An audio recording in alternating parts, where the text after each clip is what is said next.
Going to move on now to descriptions. This is the description here. Now if I just make this box bigger, you might be quite surprised to see that that is quite a long description. There's a lot of detail in there, and the reason for I do that is quite simply it works. Let me tell now, let's dissect the description box. Let me just scroll that down. First of all, you can see my title, North Korea documentary, Signal Country Rooms, Little FTC, North Korea. I copy the title as the first paragraph, first line, if you like, of the description. That means those keywords are right at the beginning of my description. We know that Google likes keywords, on YouTube in particular.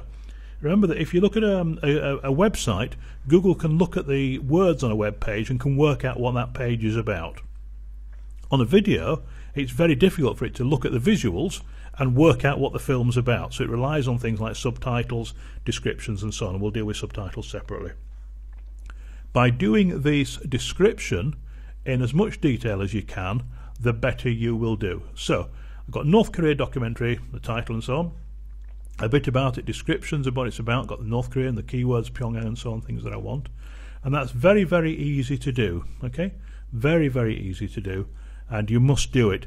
Longer descriptions work, and they work even more so now that your description will also appear as the first entry in comments by using Google +1 or Google+. If you put a long description in, it makes a huge difference. Google likes that more, they trust it more because they can see more wording and they can work out what's happening. The other thing that you must do is have all this. You must have links to other videos, other places, links to more information.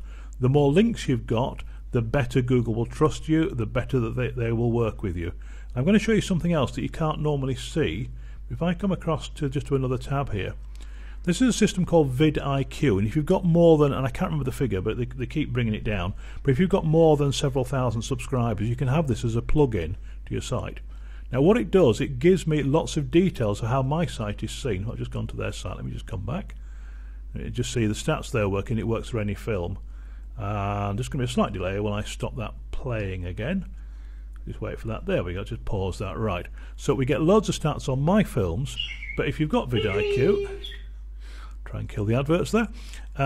You can also, if you've got vidIQ, it's vidiq.com, you can see the stats on anybody's film, and you can see lots of interesting things, which I'll take you through in this section. I get a score of 89 out of 100, so that's very good. Average length of view, there's 5.78 million watched. How many? I've got 293 subscribers as a result of this. How many shares? How many views? 500,000 there, and so on.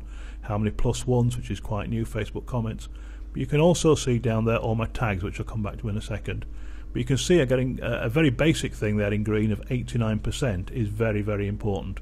One of the reasons we get that is that we have 17 links in the description.